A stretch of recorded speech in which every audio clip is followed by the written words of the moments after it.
Hello, my name is Cecilia McGough, and I'm an astronomy and astrophysics major here at Penn State, and the founder and president of the Penn State Pulsar Search Collaboratory.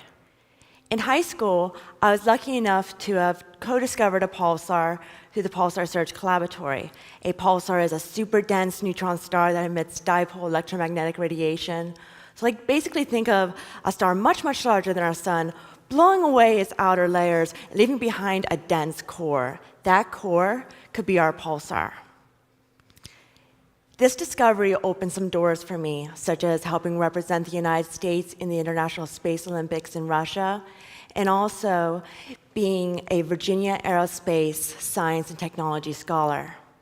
I know what you guys must be thinking, what a nerd. Nerd alert!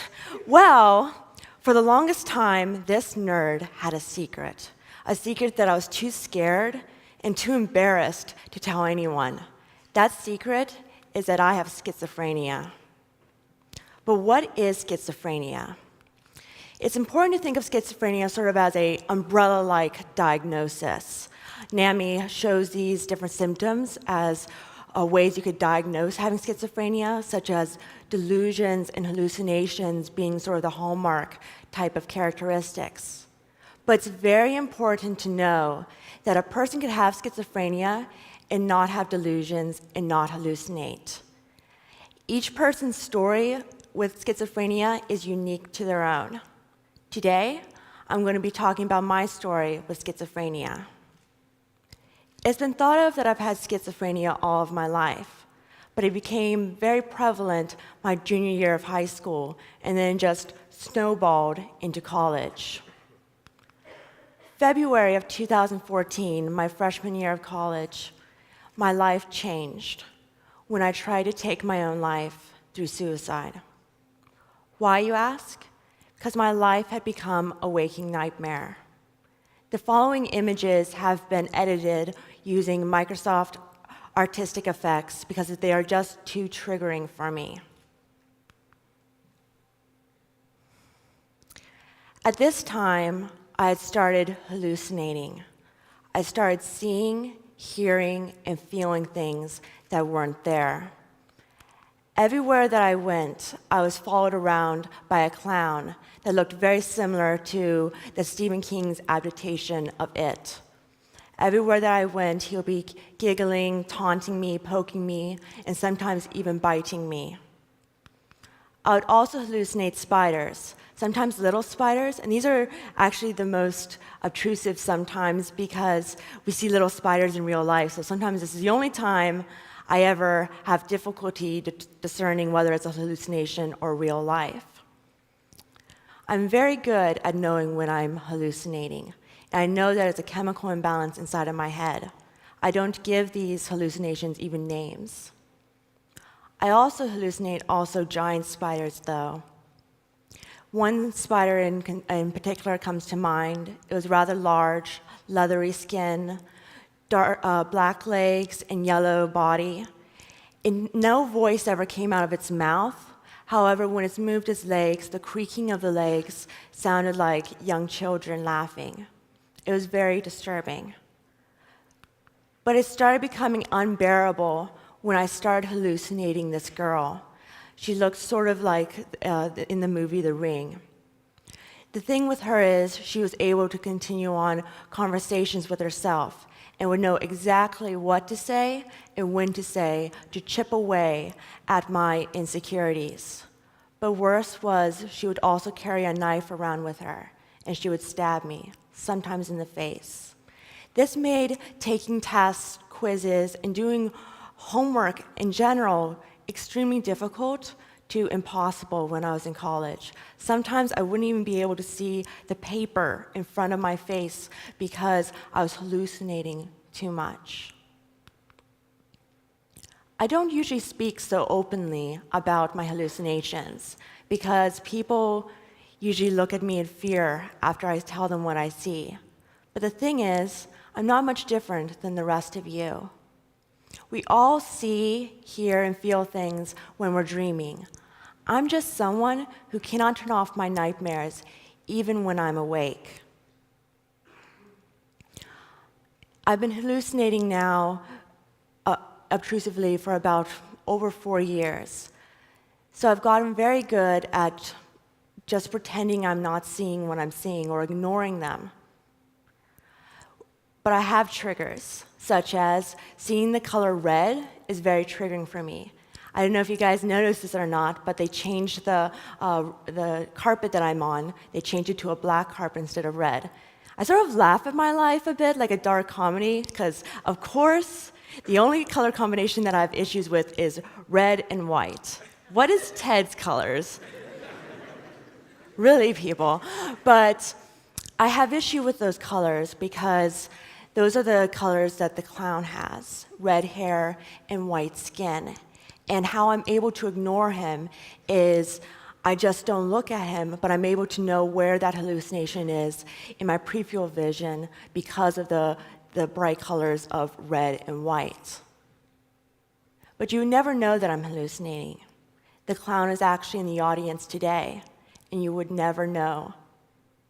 On a lighter note, who's looking forward to the Oscars? Hands up? Anyone? Oh, yeah, I knew you guys would be interested in the Oscars. Well, if there were nominations for people just acting normal in everyday life, people who have schizophrenia would definitely be nominated as well. When I first became open about having schizophrenia, it was a shock to even the people closest to me.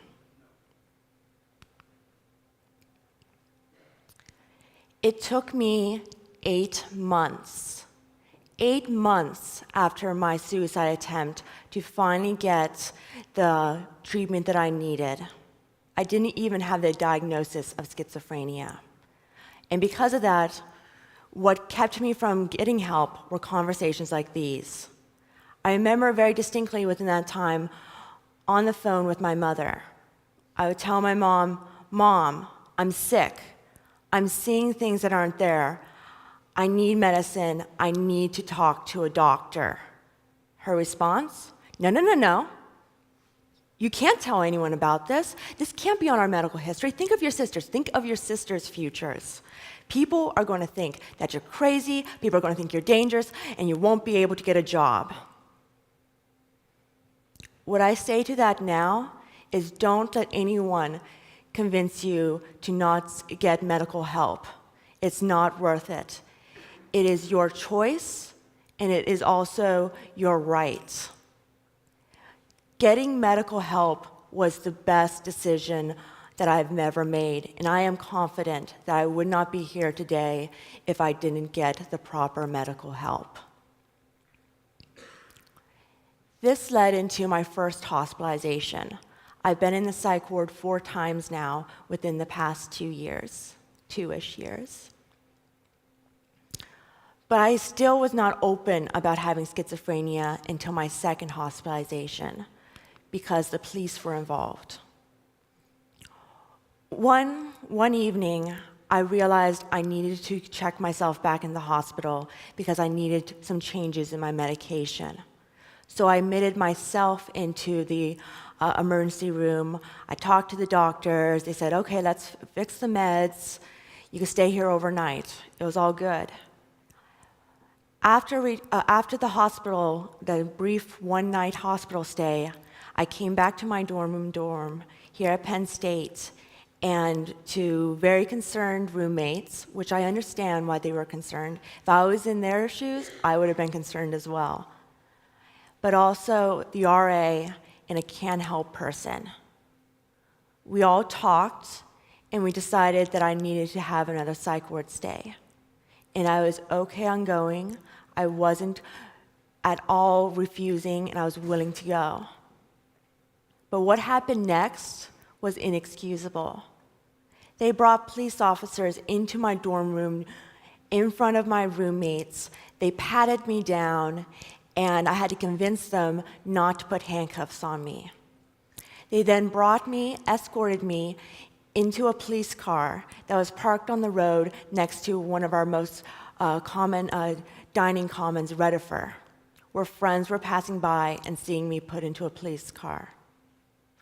By that time, when I came back, the cat was out of the bag. People knew something was up. so I had to set the story straight.